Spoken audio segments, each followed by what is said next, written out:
بسم الله الرحمن الرحيم. الحاقة ما الحاقة وما أدراك ما الحاقة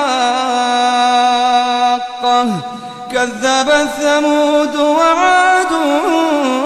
بالقارعة فأما ثمود فأهلكوا بالطاغية وأما عاد فأهلكوا بريح صرصر عاتية سخرها عليهم 7 ليال و8 أيام حسوما فترى القوم فيها صرعا كأنهم أعجاز نخل خاوية فهل ترى لهم من باقية وجاء فرعون ومن قبله والمؤتفكات بالخاطئة فعصوا رسول ربهم فأخذهم أخذة رابية إنا لما طغى الماء حملناكم في الجارية لنجعلها لكم تذكرة وتعيها أذن واعية فإذا نفخ في الصور نفخة واحدة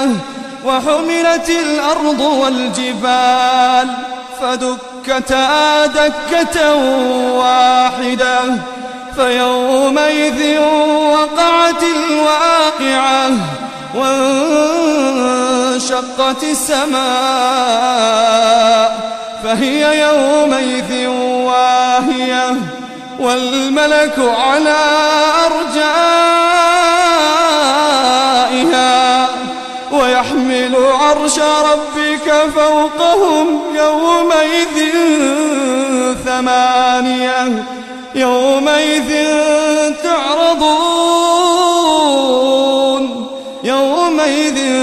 تعرضون لا تخفى منكم خافية فأما من أوتي كتابه بيمينه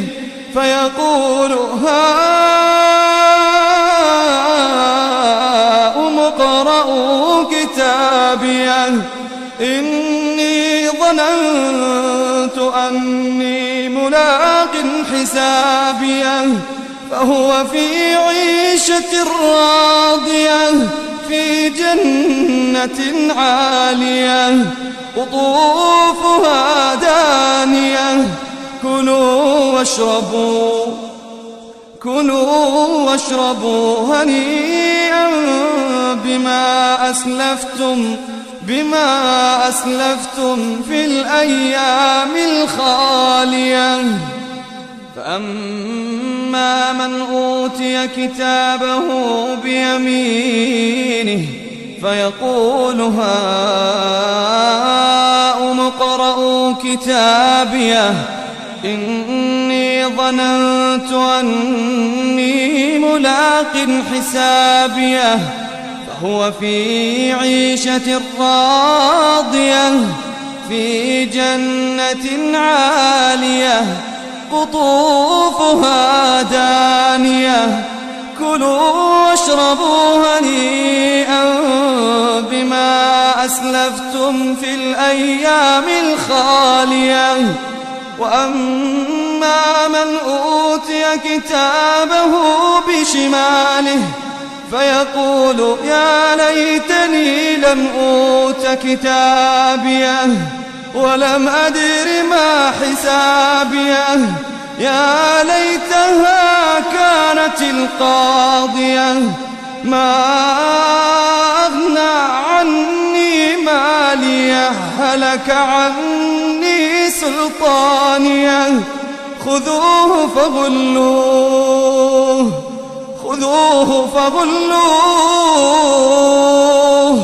ثم الجحيم صلوه ثم في سلسلة ذرعها 70 ذراعا فاسلكوه إنه كان لا يؤمن بالله العظيم ولا يحض على طعام المسكين فليس له اليوم هاهنا حميم ولا طعام إلا من غسلين لا يأكله إلا الخاطئون فلا أقسم بما تبصرون وما لا تبصرون إنه لقول رسول كريم وما هو بقول شاعر قليلا ما تؤمنون ولا بقول كاهن قليلا ما تذكرون تنزيل من رب العالمين ولو تقول علينا بعض الأقاويل لأخذنا منه باليمين ثم لقطعنا منه الوتين فما منكم من أحد عنه حاجزين وإنه لتذكرة للمتقين وإنا لنعلم أن منكم مكذبين وإنه لحسرة على الكافرين وإنه لحق اليقين فسبح باسم ربك العظيم.